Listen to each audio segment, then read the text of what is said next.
All right, sir. Peter Obi is in South Africa, and we see a lot of people jumping around him, taking cameras, taking photos, and celebrating Peter Obi.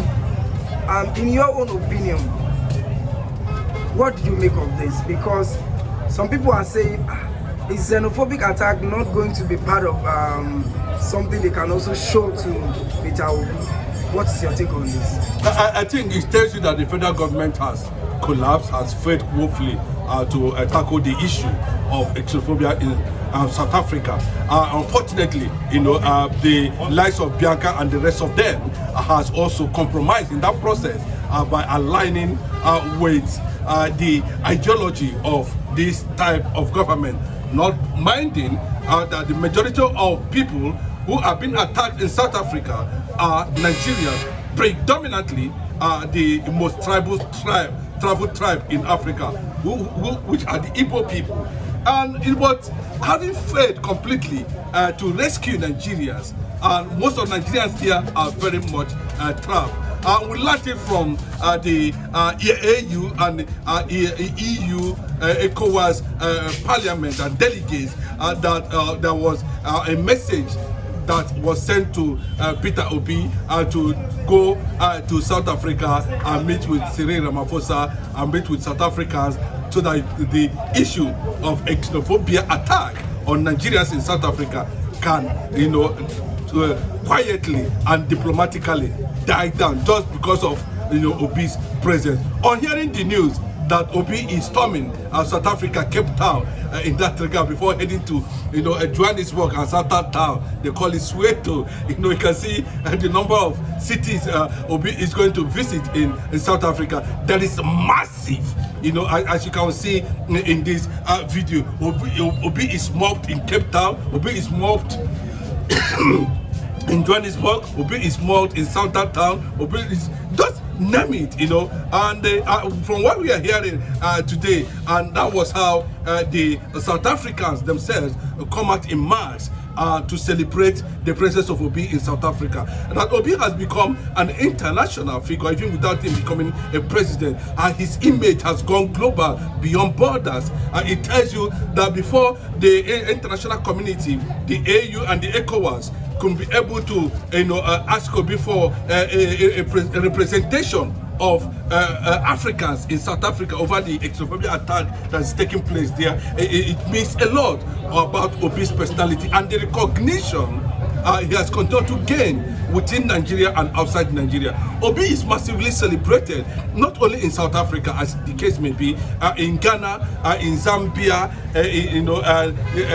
in Togo, in Namibia, in Zimbabwe, just in Malawi, just name in Congo, in Zaire, just name in Tunisia, in Egypt, just name anywhere within the African continent where Obi has popularity has not actually spread.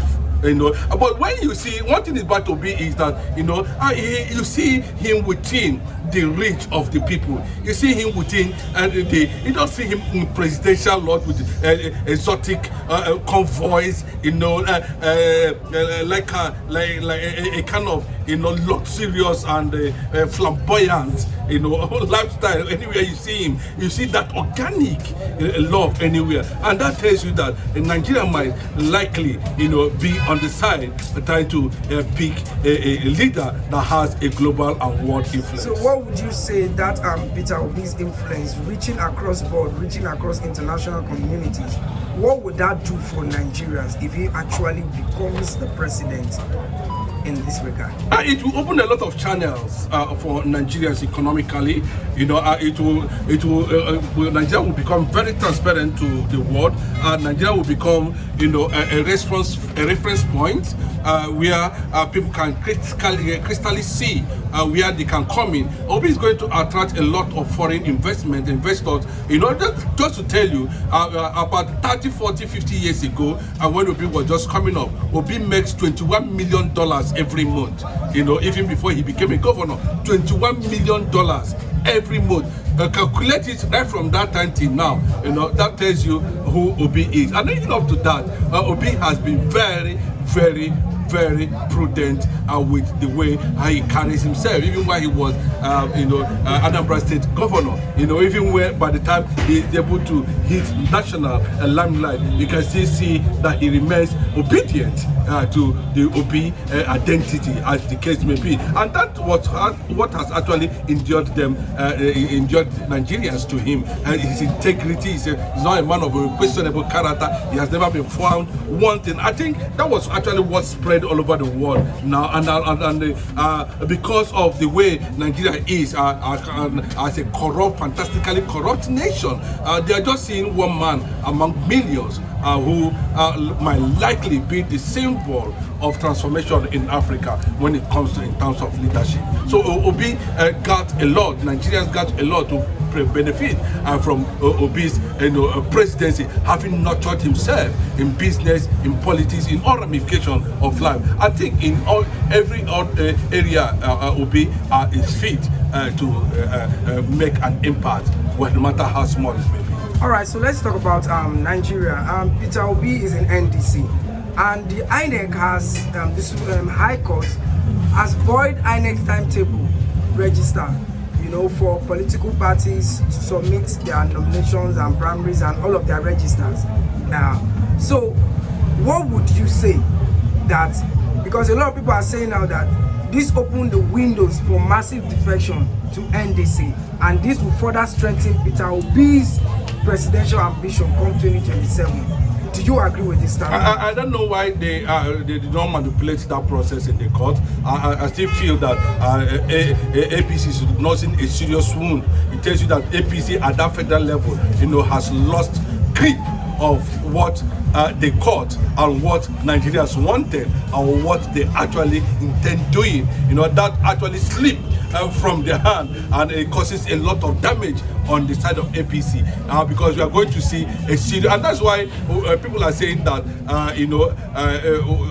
Rotimi Amechi might likely decamp at the end of the day, because the APC has been personalized. And on that note, given El-Rufai's position too, why before he was he had issues, you know, he made it very clearly that it's the turn of the South.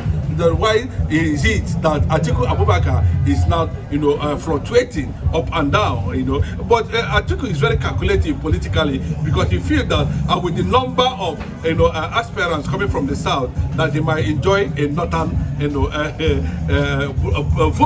block vote that can even give him, you know, that was his calculation. But this time around, that process may have been disarmed at the end of the day, given the High Court's, you know, judgment. I pray they might be headed to appeal or Supreme Court. But as it stands now, it opens enough door for the likes of Obara, the likes of who felt otherwise. I can tell you, 90% of senators have lost to primaries of their respective parties, and of course, definitely, the APC, Bola Ahmed Tinubu, actually shot himself on the leg with that INEC rules, you know, that almost brought democracy to a halt in Nigeria. Now, they are going to face the consequences, you know, of not being very calculative, or not being very, though they named him a master strategy. You can see that everything seems to be collapsing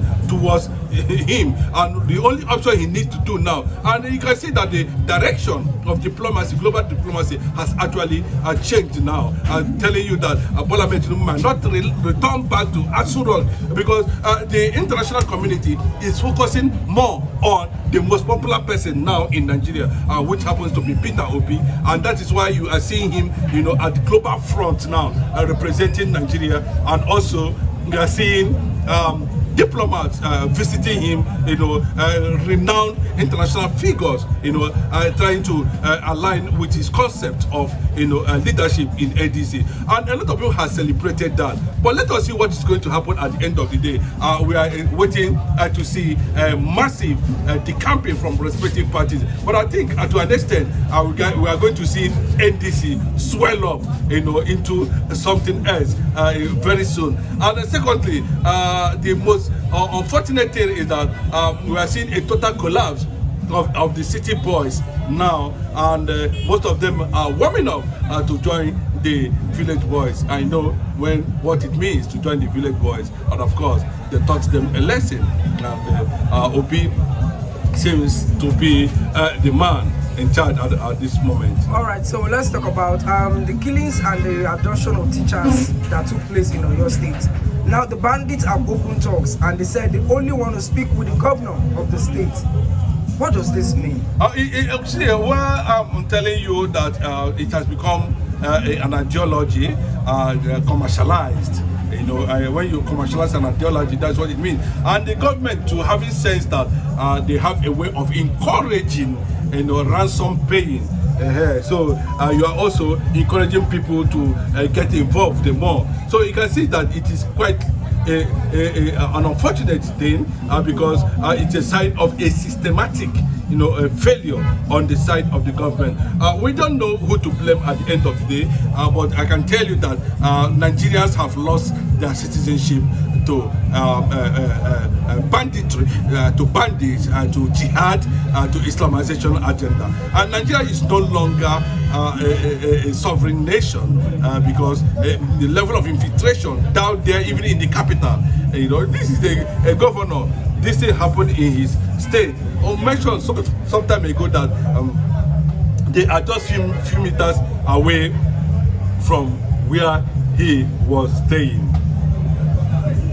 Jonathan also made that statement that Boko Haram is in his government. So the infiltration has taken a long time. It has spread almost all over the states in Nigeria. How are they going to solve that? Because the more they kidnap, the more they add ransom, the more you pay ransom, and the more they get more sophisticated arms. It's only the one that we see. There are thousands of kidnapping that is taking place that the media is not reporting on a daily basis. So please take note of that. That the media is not, it's happening. But God forbid, what do we do? Well, we have proper solutions, and unfortunately, Nigeria does not want to take that route of doing the real thing. And the question is, can Igbo presidency actually be able to do that? Let's watch and see. But in my own opinion, I would suggest Nigeria to return back to Aburi agreement, where we have a decentralized military, where we have a decentralized police, where we have a decentralized system of government, where we have more on regionalism, where we have more on regional resource control, and allow the